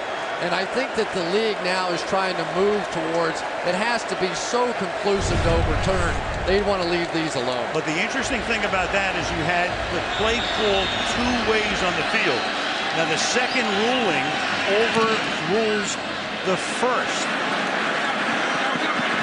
Had it been reversed, you might have seen that play stand. Here's Bush to the 39. In other words, if the first official would have said incomplete and the second said complete, then that might have stood because that play was that close on the replay. I think if you have 5 officials say complete and 1 say incomplete, they're still going to rule incomplete, though, right? Again, it's overturning the play, and the ruling once again. You'll see the first official will come in and he will say it's a good catch. Right. Then the second one comes in and says no. So the second one has the authority to overrule here. And again, you've got the left tackle Bryant McKinney going back to the locker room as the Saints take over. And this is Thomas. And I think it was inconclusive to overrule, but it works both ways because if the ruling on the field had been complete, I think that would have been inconclusive to overrule complete. Anyway, well, there you have it. I think you ought to teach a clinic on this stuff. No, thank you. No, I got other stuff to do here. Brett could do the quarterback clinic along with Drew, and you could do the rules. Right. Be good. Freddie and Drew will do the 3 technique. Take a look at how the play selection is evened out here in the second half. 2nd and 4 from the 46-yard line. Breeze throws. Colson has the ball in Minnesota territory at the 45-yard line. E.J. Henderson makes the tackle. Yeah, I always enjoy watching Marcus Colston play. Here's a guy that was a 7th-round draft pick, and over the last 4 years, he's caught 285 balls, most for anybody drafted later than the 4th round. And that's his play right there. He's a big guy, he's inside, he works those underneath zones. I bet you Brett would like to have him over there right now. A lot of quarterbacks would like to have him right now. From the 44. Exploiting that hole. As Thomas, he gets taken down by Winfield. Pierre Thomas, who'll be the workhorse running back this year. Last year, the most carries were by Mike Bell, who's now in Philadelphia. Good cutback that time. Watch my man Bushrod come down here and wipe this down. Good patient running by Pierre Thomas. Everybody wants to know what a guy's 40-yard dash time is. Has nothing to do with it as a running back. There's a guy about a 4.65 guy. Patience, understanding what they're trying to do to him, making plays. 2nd and 3. Like 5-6. Ready, 30%. Thomas again. And Pierre to the 34-yard line, and that'll move the change with 12.5 minutes left in the 4th. I tell you, this is surprising, isn't it? I mean, it looked like that the plan was going to be just come out and throw the football, take advantage of the depleted secondary, and all of a sudden here in the second half, the world champions have said, hey, it's time to defend the turf, and they're pounding it at one of the best run defenses in the NFL. Thomas has carried the ball 12 times, 47 yards, so that's 4 yards a clip. Carry number 13, and that's maybe 1. Pat Williams. You know, we talked about Breeze before and how he might have wound up in Miami and winds up here, and it's really the only major offer he gets. He came with Sean Payton. I mean, Payton's here first. Payton recruits Breeze. Sean wanted the Green Bay job. He wanted that job. And then New Orleans was also in the mix, and he was called by the Packers, and they gave the job to Mike McCarthy. Otherwise, he's there. Well, you think about what you're coming in and looking at in New Orleans at that time 4 years ago, and you're going, I'm bringing my family into what was a pretty tough situation. Right. So a lot of people were looking elsewhere. And Green Bay was a better football team. 2nd and 9, and that pass is caught at the 16-yard line, and trying to get a push-off ball is Williams, but he won't get it. Jeremy Shockey making the catch. I thought it was a push-off, too, I have to tell you. Jeremy Shockey against Mediu Williams on the outside. Well, Mediu gave him a little push too, so I think the officials got that right. From the other angle, it looked like just the opposite.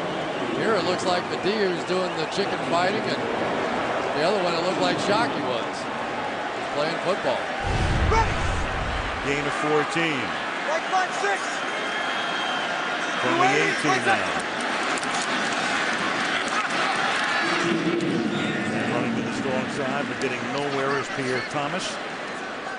Pat Williams in his 14th season in the league. Part of the Williams wall, the unrelated Williams. Pat. The big guy. Kevin. Right here. This is his last year, too. He's going out with Brett. That's what he's done for a long time in this league. 3 Pro Bowls. You got to move the wall if you're going to run it inside against the Vikings. He comes out when it becomes a passing down. Well, he may be going out, but how do you know Brett will? Yeah, that's a good point. Second and 9. We'll believe it when we see it. And that catch was made by David Thomas just inside the 15-yard line.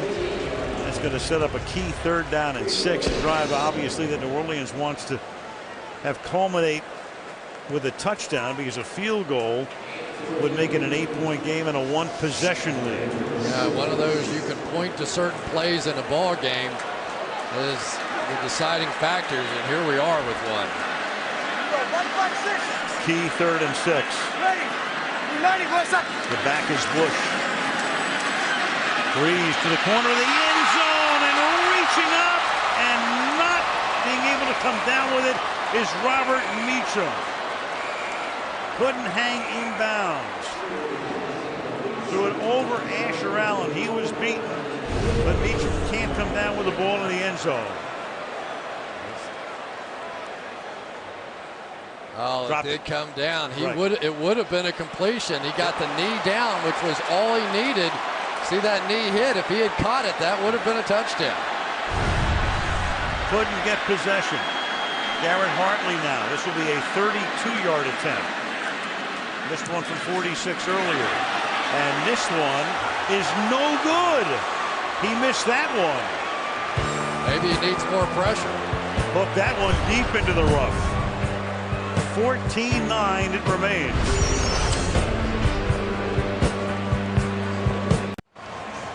You saw Bryant McKinney go out to the right tackle. Load hold now goes to left tackle.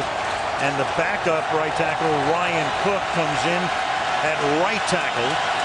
So the revamped offensive line with 9 minutes to go in the 4th. And this drive beginning at the 22 after the missed field goal.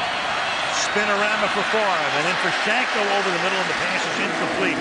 Threw it into a triangle of defenders. Let's go to Andrea for the report of McKinney.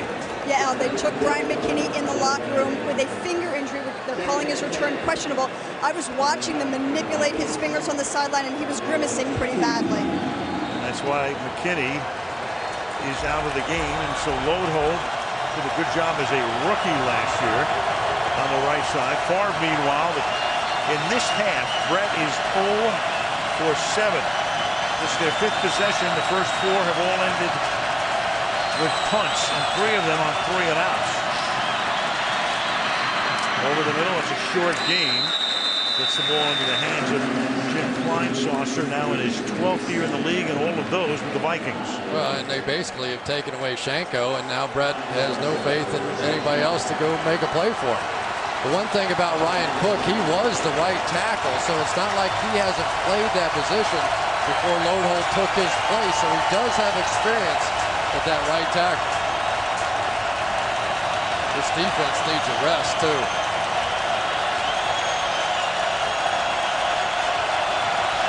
Third and 5. Favre was 4 wide. To the left side he goes, and that's caught, and reaching up and making the catch is Greg Camarillo, who was recently acquired from Miami in the trade that sent Benny Sapp to the Dolphins. Chris was talking about him earlier.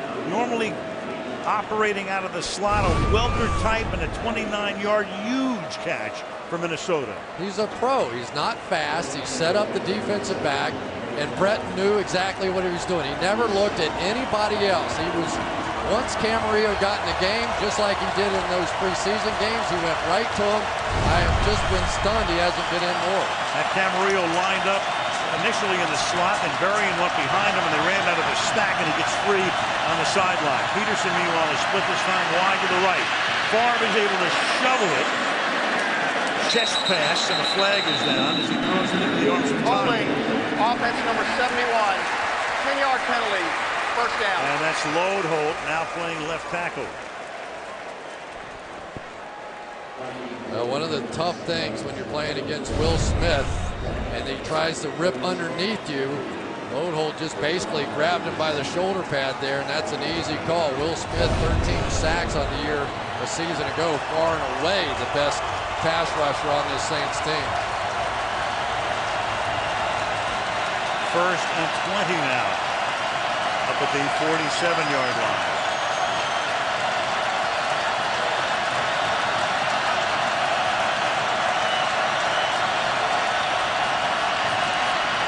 Brett escaping. Oh, baby. And then Peterson is the safety valve. Dell came in and put the pressure on Favre, and that's complete, but for a loss of 3. Well, he wanted to come on the backside to Bernard Berrien, but Tracy Porter ate him up, and then Brett didn't feel comfortable. You see how far inside Porter is in that man coverage. Brett had to pull off of it. He was lucky that one wasn't picked.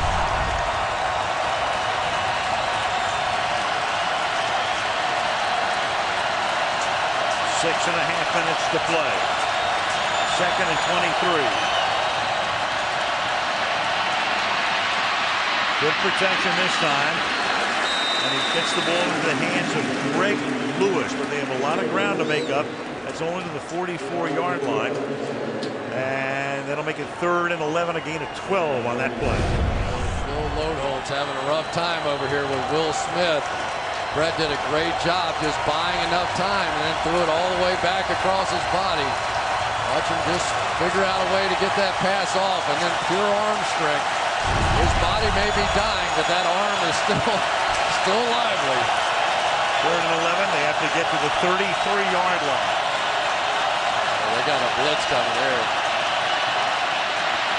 And Favre hangs in, and that pass going to the ground. Does he make the catch? No. Camarillo this time stretching out, almost coming up with it, but it hits the ground and it's 4th down. And the Vikings look over to the bench and say, now what? Wow, that was pretty close too. Camarillo almost made a diving play here. He got on the ground. Nope. Brett just overstretched that one just a little bit, or he would have had his first down. Again, it's a timing issue. These guys haven't worked together. You can just see it out there. There's a bouncing snap. Kluwe's able to come up with it. He short hops it, and then the kick bounds back and is down at about the 12-yard line. They'll go to work on the clock with 5.5 to go. 14-9 Saints. And the Lombardi Trophy. It was Sean Payton in the Lombardi Trophy. You saw Breeze at the top, Sean, and the Lombardi Trophy. And of course, he talked about the fact that he'd heard that Mike Tomlin had gone to sleep with it after they won it. And this is Colston to the 15-yard line. Tackled there by Asher Allen. Of course, the team is owned and has been for a lot of years now by Tom Benson and his granddaughter, Rita Benson LeBlanc, helping to run this team. His wife, Gail, is there. When Tom bought the team, they weren't very good, kind of lovable losers, but every once in a while he'd bring that umbrella out and do that dance when they'd win a game, which wasn't with great frequency. To the 21-yard line, Pierre Thomas.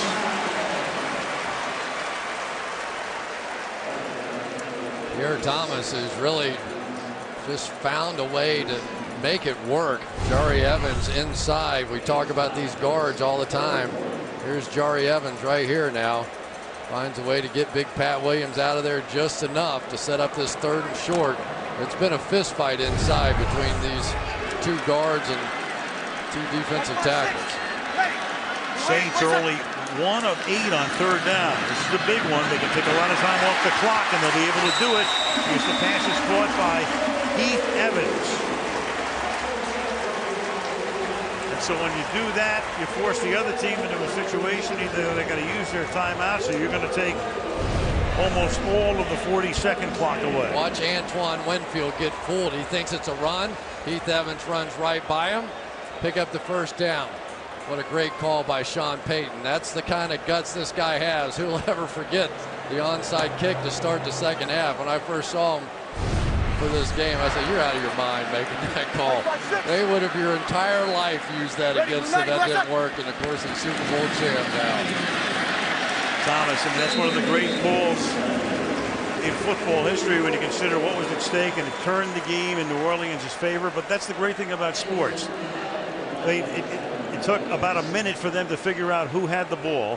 If you have the ball, you're a genius. If the other team has the ball, you're a moron. Here we go to work once again. Carl Nix, number 77, coming down, just wiping them down. That's really all they've been doing so far is just this cutback run play. They've been using that big guy's leverage against them and just sort of wiping them down. 2nd and 5. He's milked that play clock. And now does Minnesota want to use a timeout here? They only have 2, plus the 2-minute warning, and the reason they lost that 1 timeout was the challenge that did not go their way. And Childress opting to let Breeze take this clock down to about 2:10 and run the play. Be interesting to see if Leslie Frazier has enough confidence in these corners to try and blitz. If you blitz, you have to play man coverage. 3rd and 7. Nope. Stepping up. Catch is made. 1st down is made. As the catch is made by Devery Henderson. And that is big, big, big. Yep. No blitz call at all. Went with the 4-man rush, and they pick it up. And now Minnesota takes a timeout with 2:05 remaining. 14-9 New Orleans. NBC. New Orleans. Bourbon Street ready to rock again if they can hold on to this lead. 2:05. 2-minute warning will stop it after Thomas. And that would not have been a good thing to get out of bounds had it not been for the 2-minute warning. You'll want to stay in. There's your 2-minute warning.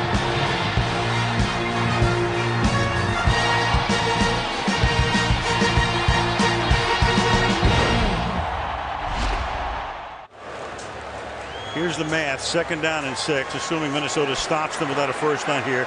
Take the timeout, and then before a 4th down play, they'd snap the ball to punt with about 1:15. This assumes they don't pick up a 1st down, and forget that assumption because they just picked up the 1st down. Pierre Thomas takes the ball to the 45-yard line. So the Vikings in a position where they had to stop him without a 1st down. Now they take a timeout, and they have none remaining. You know, Al, it's just been the story of the game here in the 2nd half. This cutback play has just absolutely wiped out the Minnesota Vikings. Big guys inside, they just wipe you down, and then the back cuts back. Good job in there by Heath Evans getting the block, and that's been the story. This NFL kickoff special being brought to you by Warner Brothers Pictures, The Town, in theaters everywhere, September the 17th, by Mercedes-Benz, located on the web at MBUSA.com, by Bank of America, and by McDonald's. I'm loving it. And this crowd is loving it right now. And they can just take a couple of knees and see around. You know, for me, Al, the story of this game really has been the lack of a passing game by the Vikings. Sidney Rice is out. Brett Favre wasn't in camp. Percy had the migraines and missed time. Camarillo just got here. There's no timing. There's no sense of any kind of synchronization between Brett Favre and these receivers, and when they had opportunities, they just could not take advantage. That's the post-game lineup coming your way. So the Saints, who did nothing but throw the ball in the first half and really couldn't do anything except for that one drive, decide to run the ball in the second half, and they can take one more knee and know that they're going to a record of 1-0. The Vikings, who have a very tough early season schedule, will go home, and they will face Miami a week from Sunday, and then Detroit, and then after that their next 5 games are all against playoff teams from last year, including a big Sunday night game at Green Bay, so it's going to be rough. And the Saints pick up a couple of very key first downs, and Breeze turns and hands the ball to Harper. And as Chris was saying, they made that defensive switch with Harper working on Shanko in the second half, and that was big after Shanko had burned them in the first half, and the Saints come home and win their home opener. Shanko with no catches whatsoever in the second half, and he was their one threat in the first half. So the Gillette post-game report is coming right up. But first, these messages from your local NBC station.